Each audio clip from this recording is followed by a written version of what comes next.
तो एसी तो सिर्फ आपका कमरा ठंडा करेगा, लेकिन जैसे ही कमरे से बाहर निकलेंगे तो तपती गर्मी और सूरज सर पे आपका इस्तकबाल करेगा।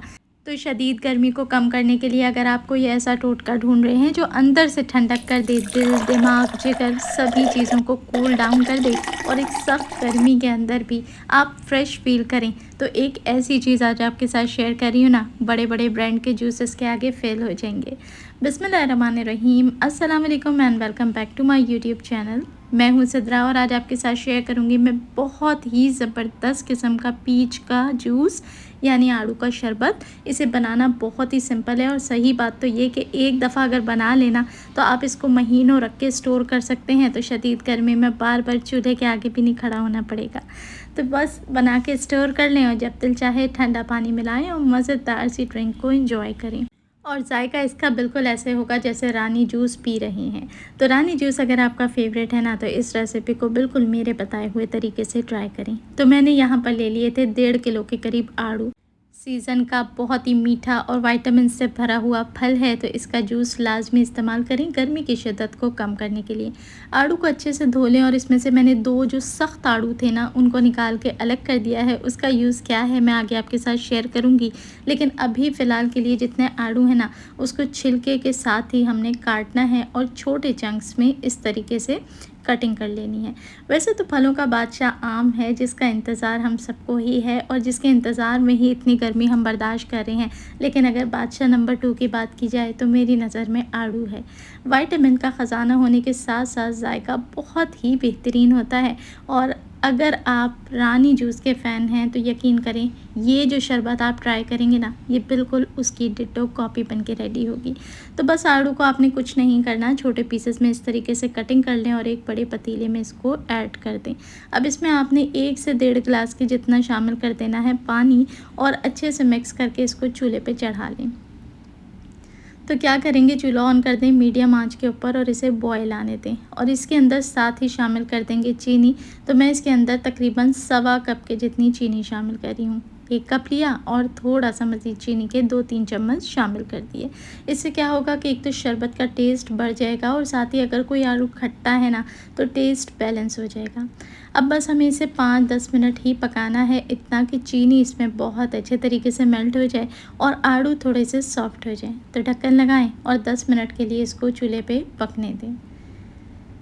तो 10 मिनट के बाद देखें आड़ू शक्ल से ही लग रहा है कि सॉफ़्ट हो चुके हैं और यहाँ शीरा भी इसके अंदर अच्छे से तैयार हो चुका है। तो ज़रा देख लेते हैं कि आड़ू हमारे 50-60% तक सॉफ़्ट हो जाएं, तभी हमने ये काम करना है। बेसिकली क्या है कि पका के रखने का एक मेन फ़ायदा ये होता है कि इस चीज़ की स्टोरेज आसान हो जाती है। इंस्टेंट बनाएंगे तो ब्लेंडर में आराम से चीज़ें ऐड करके ब्लेंड करके पी लें, लेकिन यकीन करें एक दफ़ा ज़रा सी मेहनत करके इसको थोड़ा सा पका लेंगे ना, तो इसकी शेल्फ़ लाइफ बढ़ जाती है। फिर आप इसे बना के स्टोर कर लें और बार बार की मेहनत से छुटकारा है। तो अब आपने क्या करना है कि हैंड ब्लेंडर की मदद से मैं पतीली के अंदर ही इसको चलाऊंगी, इस तरह कि इसका बिल्कुल एक जूस बन के रेडी हो जाए। आड़ू के जो चंक्स हैं सॉफ्ट होने की वजह से बहुत ही आराम से ब्लेंड हो जाएंगे। और अगर तो किसी के पास हैंड ब्लेंडर नहीं है तो परेशान होने वाली कोई बात नहीं है। जग ब्लेंडर सभी के घरों में होता है। आपने ये सारा मिक्सचर जग ब्लेंडर में ऐड करके ब्लेंड करना है और इसका एक पेस्ट सा बना के रेडी कर लेना है। तो देखें बस कुछ ही मिनट्स के अंदर इसका ज़बरदस्त सा पेस्ट बन के रेडी हो गया है। अब आपने एक काम करना है, शरबत के ऊपर मुख्तलिफ़ स्टेजेस पे इस तरीके से झाग आता रहेगा, तो आपने ये झाग जो है ना वो हटाते रहना है। उसका रीज़न ये है कि झाग के अंदर सिर्फ हल्की फुल्की जो इसकी कचरा और जो इस तरीके से चीज़ होती है ना, जो शरबत जो असल शरबत है डेंस, वो नीचे बैठ जाएगा। ऊपर सिर्फ इसका जो हल्का सा झाग आता जाएगा ना, उसको आपने निकाल लेना है। इससे क्या होगा कि हमें सबसे प्योरेस्ट फॉर्म ऑफ जूस मिलेगी। तो झाग हटा के इसे अच्छे तरीके से देखें मैंने मिक्स कर दिया और अब एक बार फिर हम इसे चूल्हे के ऊपर चढ़ा देंगे। इस बार काम सिर्फ 5 मिनट का है, लेकिन ये जो कुकिंग हम कर रहे हैं ना, इससे क्या होगा कि शरबत की शेल्फ़ लाइफ बढ़ेगी और इसी तरीके से हम जब इसे स्टोर करेंगे तो ये ख़राब नहीं होगा। तो आँच को मीडियम रखें और फिर से देखें जो झाग आ रहा है, बस आपने उसको एक जगह इकट्ठा करके उतार लेना है। बहुत ही लाजवाब, एकदम ज़बरदस्त और मज़ेदार किस्म का ये शरबत है। जो भी पिएगा ना, 1 सेकंड में उसकी गर्मी की जो सारा टेम्परेचर है ना, वो बिल्कुल ड्रॉप हो जाएगा। शामिल करेंगे इसमें आधा चम्मच काला नमक, टेस्ट को बेहतर बनाने के लिए अच्छे से मिक्स कर दें।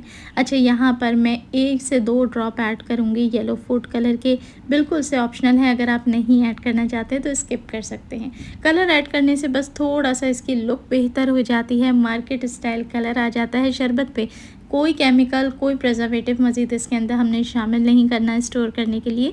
नेचुरल चीज़ों से बनाएंगे और बाज़ार के मुकाबले में बहुत ही कम कीमत के अंदर ये मज़ेदार सा जूस तैयार होगा। बाज़ार से जो जूस आप ख़रीदते हैं, कहने को तो ब्रांडेड होते हैं, लेकिन भरी हुई केमिकल और प्रिजर्वेटिव्स की दुकान होती है। साथ ही साथ हेल्थ क्वालिटी बिल्कुल ज़ीरो होती है। घर पे अगर बनाएंगे तो हेल्दी होने के साथ साथ टेस्टी भी होगा और जायका भी आपको वही मिलेगा। तो एक बार मेरी रेसिपी से अगर ट्राई कर लेना तो यकीन करें, अगर आपको ज़रा सा भी रानी जूस वाले जायके में और इसमें फ़र्क मिल जाए तो फिर जो आप कहें मैं करने को तैयार हूँ। यकीन करें, इतनी बड़ी बात कह रही हूँ ना, इसका मतलब है कि वाकई बिल्कुल डिट्टो कॉपी बन के रेडी होगा। तो आँच इसकी थोड़ी-सी और बढ़ाएँ कि इसमें उबाल आना शुरू हो जाए और अब जो झाग आ रहा है उसको आपने उतार लेना है। तो देखिए, आहिस्ता-आहिस्ता बॉयल आता रहेगा और शरबत गाढ़ा होता रहेगा। इस स्टेज पे इसमें 2 से 3 नींबू का जूस शामिल कर दें और नींबू का जूस ऐड करने से न सिर्फ इसका फ्लेवर बढ़ जाएगा, बल्कि इसमें ये नेचुरल प्रिजर्वेटिव के तौर पे काम करेगा। जब आप इसे लंबे टाइम के लिए स्टोर करेंगे ना, तो ये लेमन जूस ही इसे ख़राब होने से बचाएगा। तो बस अच्छे तरीके से इसे पकाएं और 5 मिनट के लिए मीडियम हीट करके छोड़ दें कि इसमें मोटे मोटे बबल्स बनने लगें। बस अब देखें ये गाढ़ा होने की तरफ है ना, तो अब आपने इसे चूल्हे से उतार लेना है, रूम टेम्परेचर पे आने तक ठंडा कर लेना है। तो यहाँ देखें शरबत माशाल्लाह रूम टेम्परेचर पे आ चुका है। अब हमने एक काम करना है कि इसको एक बार छान लें।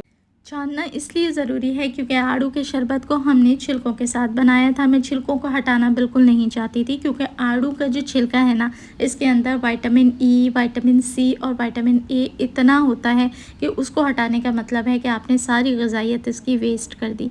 लेकिन पकने के बाद क्या होगा कि वो सारा एक्सट्रैक्ट आपके जूस में आ जाएगा और जो लेमन की गुठलियाँ हैं या लेमन के चंक्स हैं, उसका सारा एक्सट्रैक्ट जब जूस में आ जाएगा ना, तो कुछ ना कुछ फोक बचता है। उस फोक को छानने के लिए हमने इस तरीके से थोड़ी सी मोटी छन्नी का इंतखाब करना है ताकि जूस फटाफट से नीचे जाए और 2 मिनट के अंदर देखें सारा जूस छन के रेडी है। अब इसमें सारे वो छिलकों के जो लेफ़्ट ओवर चंक्स हैं या फिर गुठलियाँ हैं, बस उसको हमने डिस्कार्ड कर देना है और हमारे पास ज़बरदस्त किस्म का जूस बन के रेडी है। अच्छा देखें, इसको इतना ही सिर्फ गाढ़ा करना है कि जब हम चमचे के बैग को कोट करें तो ये आराम से कोट रहे, इतनी पतला ना हो कि ये कोट ना हो सके। और अब जूस बिल्कुल प्योर है और ठंडा होने के बाद ये स्टोर होने के लिए बिल्कुल से तैयार है। तो बस इतनी सी ही 10-15 मिनट की मेहनत थी। एक बार आपने कर लिया, बॉटल में भरें और फ्रिज में रख के जब भी शरबत बनाना हो ना, सिंपल मेथड है, ठंडा ठार पानी लें, उसमें शरबत को शामिल करें और ज़बरदस्त सा रानी जूस या आड़ू का मज़ेदार सा शरबत तैयार है। नो मेहनत, नो टाइम, बहुत ही आसानी के साथ इस मज़ेदार सी ड्रिंक को आप बना के रेडी कर लें। आजकल सख्त गर्मियाँ हैं, बच्चे स्कूल से आएँ या फिर घर में कोई भी ऑफिस से आए, आप चूल्हे के आगे खाना पका के थकी हों, तो ये मज़ेदार सा ठंडा ठार शरबत सबको रिफ़्रेश कर देगा। रानी जूस बनाने के लिए मैंने इसमें शुरू में जो 2 आड़ू अलग किए थे ना, उसका छिलका उतार के बिल्कुल छोटे छोटे चंक्स में उसको डिवाइड कर लिया और आखिर में शरबत में खूब सारा सा बर्फ़ ऐड करके साथ में ये चंक्स भी शामिल कर दिए। तो इस तरीके से ये शरबत रानी जूस वाला ड्रिंक भी है, जायका भी है और लुक भी है। तो ये मज़ेदार से शरबत आज ही बनाएं और बनाने के बाद मुझे फ़ीडबैक ज़रूर दीजिएगा कि आपको ये रेसिपी कैसी लगी। अच्छी लगी हो तो रिक्वेस्ट एक ही रहती है कि वीडियो को लाइक करके आगे शेयर ज़रूर करें और चैनल को सब्सक्राइब करें।